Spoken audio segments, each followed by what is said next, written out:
งได้เห็นกันไปแล้วนะคะในรายการเจาะใจว่าระบบนิเวศใต้ท้องทะเลบริเวณใต้แท่นผลิตก๊าซธรรมชาติเนี่ยมีความอุดมสมบูรณ์มากขนาดไหนวันนี้หนึ่งแขกรับเชิญคนสำคัญของเจาะใจเดอะลาวจ์ของเราจะมาพูดคุยเพิ่มเติมเกี่ยวกับประเด็นนี้ให้คุณผู้ชมได้เห็นภาพมากขึ้นไปอีกนะคะขอต้อนรับคุณกิตติทัศน์มูลศาสตร์ผู้จัดการแท่นผลิตบงกฎใต้บริษัทปตท.สผ.ค่ะสวัสดีค่ะสวัสดีครับ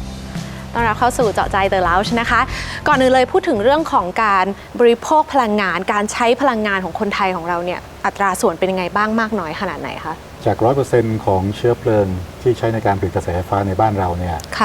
60% นี่มาจากก๊าซธรรมชาตินะครับแล้วก็ก๊าซธรรมชาติก็จะได้มาจาก2ที่คืออ่าวไทยแล้วก็จากทางฝั่งของประเทศพม่านะครับแล้วก็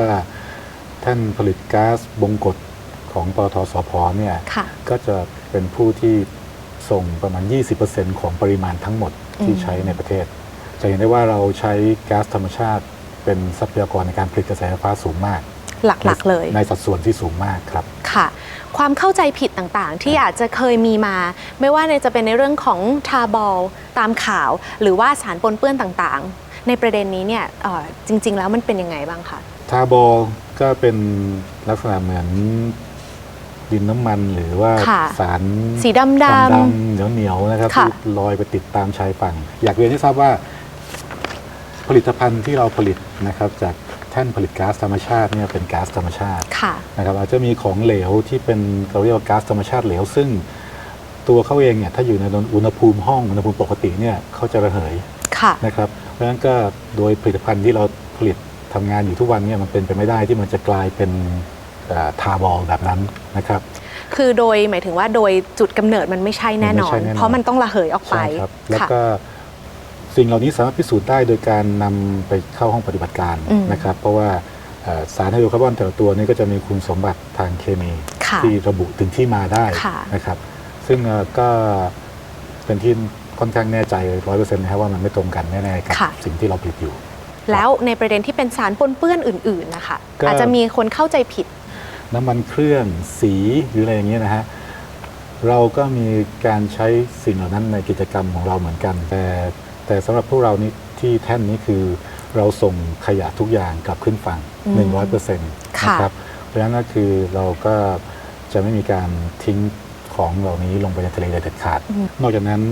ทางหน่วยงานของรัฐนะครับกรมเชื้อเพลิงธรรมชาติก็ตรวจสอบปริมาณการนำสิ่งของเหล่านี้ไปใช้ในทะเลนะครับปริมาณที่เหลือปริมาณที่เราจะส่งขึ้นฝั่งเขาก็เช็คเราต้องรายงานตั้งแต่ก่อนขนไปถึงที่รับต้องแจ้งเขาอีกแล้วมันก็จะมีการตรวจสอบตลอดทั้งวัฏจักรมันก็จะไม่มีการสูญหายไปนะครับซึ่งชัดเจนจากภาพที่ได้เห็นกันว่าระบบนิเวศในใต้แท่นผลิตเนี่ยก็คืออุดมสมบูรณ์มากมีสัตว์หลายชนิดที่จะต้องมีในจุดที่จะเกิดขึ้นได้ในจุดที่ระบบนิเวศสมบูรณ์มากๆเท่านั้นก็พบได้ที่บริเวณใต้แท่นผลิตเหมือนกันครับเป็นเรื่องที่น่ายินดีนะครับคือว่าแท่นของเราเนี่ยเราตั้งอยู่บนขานะครับขาก็จะไปตั้งอยู่ที่ก้นทะเลแล้วก็ขึ้นมาเหนือน้ำนะครับแล้วก็เราจะต้องมีการตรวจสอบความแข็งแรงของขาเนี่ยโดยการส่งหุ่นยนต์แล้วก็มีกล้องลงไปถ่ายทำมีหุ่นยนต์กับกล้องลงไปนู้นเลยใช่ครับงานคือการตรวจสอบขาแต่สิ่งที่เราได้ด้วยก็คือว่าเราก็จะเห็นความสมบูรณ์ของระบบนิเวศที่อยู่ที่ขาแท่นได้เป็นแบบ National Geography เลยอย่างนั้นเลยครับก็เหมือนที่เห็นในคลิปก็คือทั้งปลาสัตว์น้ำต่างๆปะการังที่สวยงามก็จะมาเกิดขึ้นอยู่ที่นั่นอย่างวิดีโอคลิปที่เราดูกันนี้ก็บนแท่นที่ตั้งมาประมาณ10 กว่าปีเองนะครับโดยแท่นที่อายุมากกว่านี้ก็จะสมบูรณ์กว่านี้มีมากกว่านี้อีกใช่ครับคือระบบนิเวศอุดมสมบูรณ์มากใช่ครับแล้วก็ยืนยันด้วยผู้มาเยือนขาประจำของแท่นนะครับก็คือฉลามวาฬเขาจะมาประจำเลยปีหนึ่ง2-3 ครั้งในช่วงเดียวกันของปีคือเป็นจุดแวะในเส้นทางการเดินทางของเขา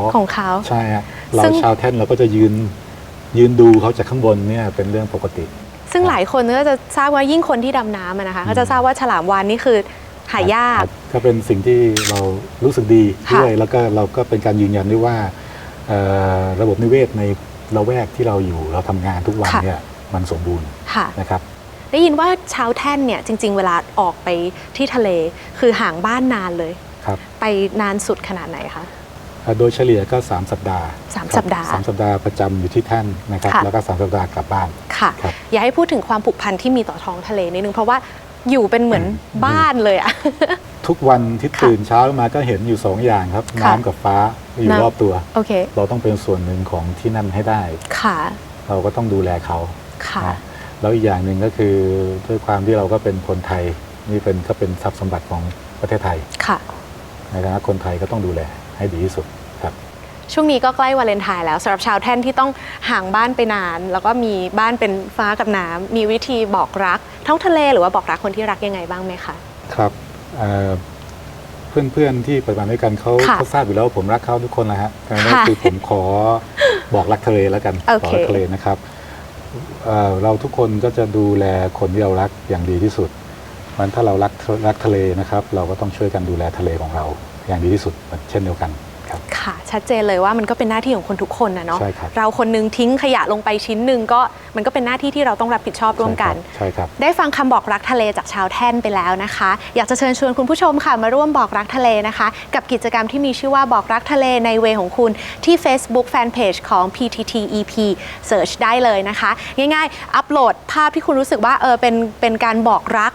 ทะเลของคุณจะเป็นภาพที่คุณไปทะเลกับคนที่รักคนเดียวหรือไงได้หมดเลยนะคะ ก็อัปโหลดลงมาได้ค่ะ แล้วก็ติด Hashtag PTT EP บงกฎก็เข้าไปดูรายละเอียดเพิ่มเติมได้ใน Facebook Fanpage ของ PTT EP ได้เลย ใช่ครับ นะคะสุดท้ายแล้วค่ะช่วงวันวาเลนไทน์เราก็ไม่ได้อยู่กับที่บ้านไม่ได้อยู่กับคนที่รัก ใช้โอกาสนี้ดีกว่าให้คุณกิติทัศน์บอกรักคนในครอบครัวค่ะ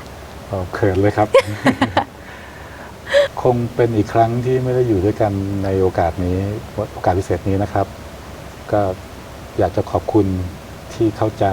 แล้วก็เป็นกำลังใจให้เสมอมา ผมคงทำไม่ได้ถ้าไม่มีคุณ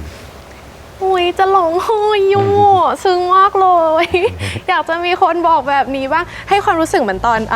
โทรไปตามสายดีเจตอนเด็กๆเลยค่ะ ขอบคุณครับขอบคุณครับ